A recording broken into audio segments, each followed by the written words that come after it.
Being on the throne isn't just about wearing the crown. It's about staying ahead of everyone who wants to take it from you. To hold your position, you have to prove that you're the best to any competitor aiming for your spot. This was exactly what Larry Bird faced in 1988.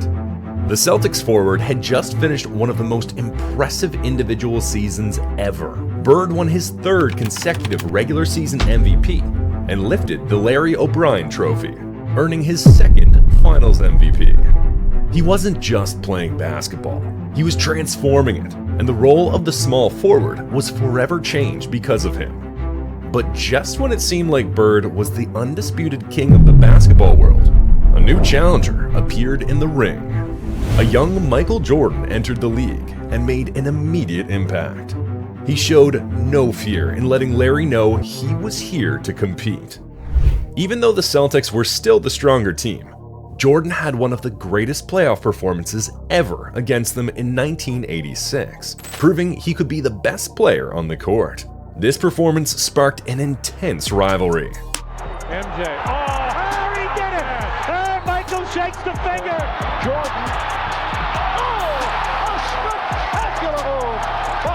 Larry Bird had a mission throughout his career. He had always been considered the best player in the NBA. However, a 23-year-old scoring 37 points per game was now challenging him. Bird's legacy was unmatched, but his honor was at stake. He wasn't going to let that happen. Bird was aiming to become the greatest of all time. Since joining the NBA in 1979, he had been breaking barriers. Bird signed with the Celtics for $650,000 per year, the highest rookie salary in league history. As soon as he arrived, he made an impact. In his rookie year, Bird finished fourth in the MVP race. Over the next 3 seasons, he won his first NBA title in 1981 and finished second in the MVP race 3 times. During this period, he averaged 22.6 points, 10.9 rebounds, and 5.7 assists per game. But something changed in the summer of 1983. Bird went from being one of the best to becoming a legend. He surpassed his rival, Magic Johnson, and began an incredible 3-year run. From 1983 to 1986, Bird won 3 NBA MVP awards. After winning the championship in 1984 and being named Finals MVP for the first time, Bird cemented his place in NBA history.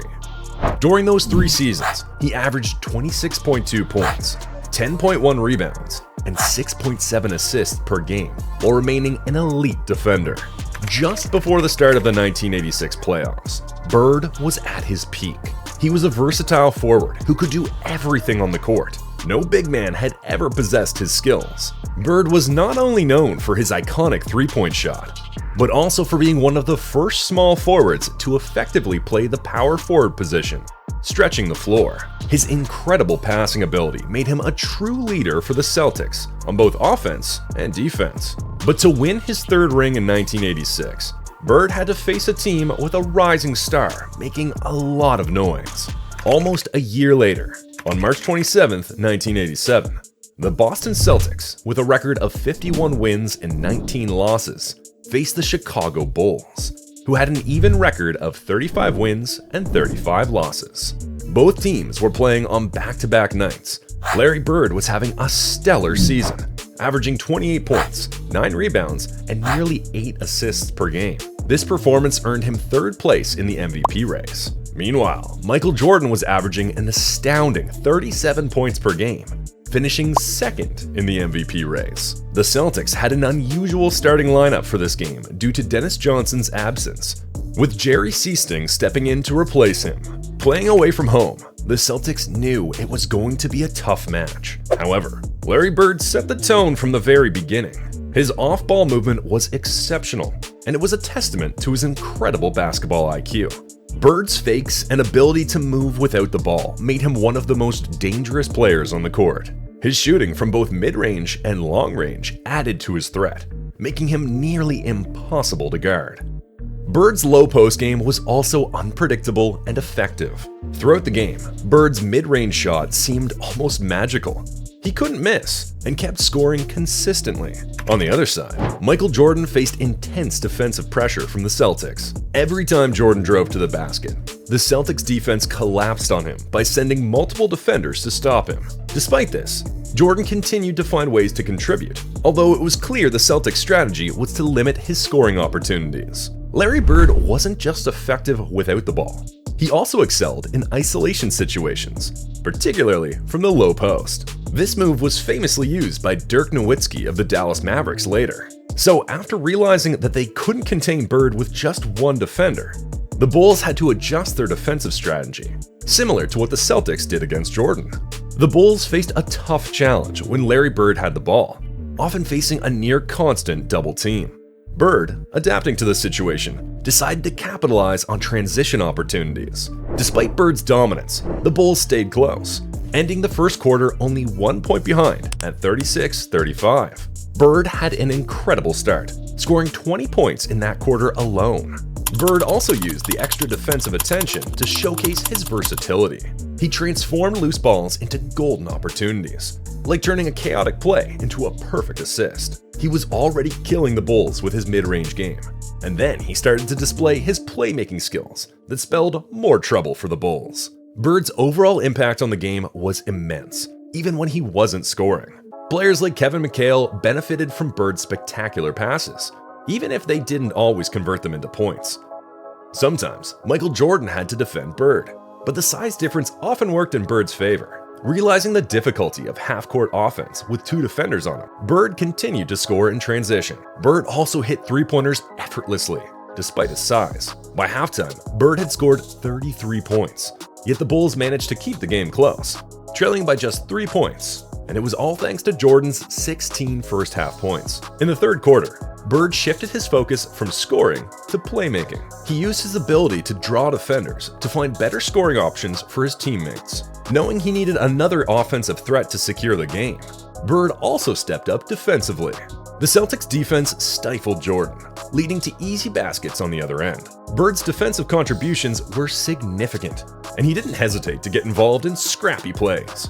When Bird did take shots in the second half, he made sure they counted. He continued to remind the Bulls defense that one player wasn't enough to contain him.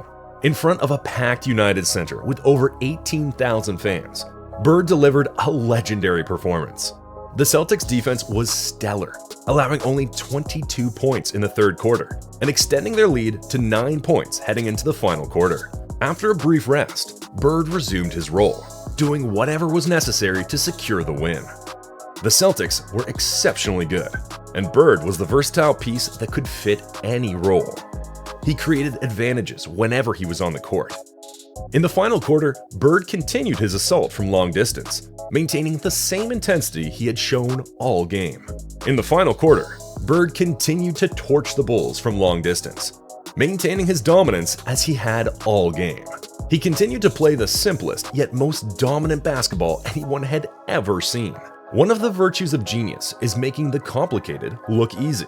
Despite the Bulls' final scare, cutting the deficit from 11 points to 4, the Celtics defense stepped up to close the game.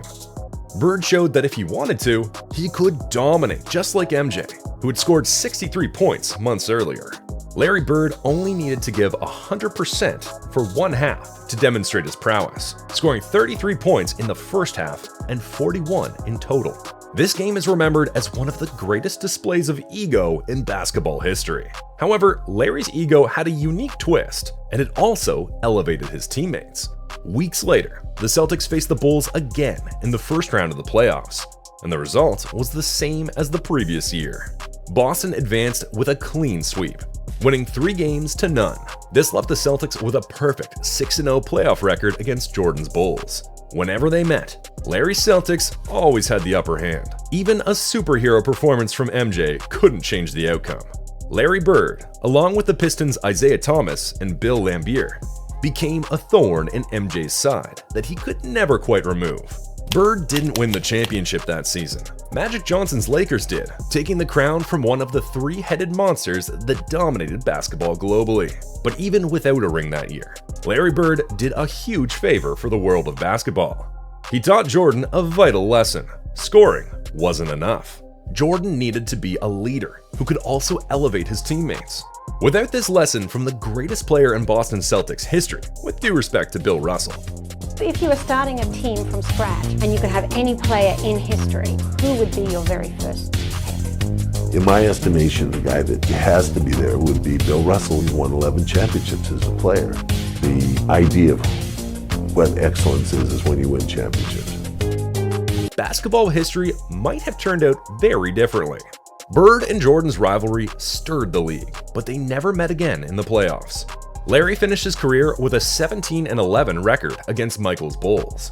Unfortunately, a serious heel injury followed by back problems cut Bird's career short. These injuries not only ended the Celtics dynasty, but also plunged them into a 20-year slump. We all know that history is written by the winners, and few have won more than Jordan.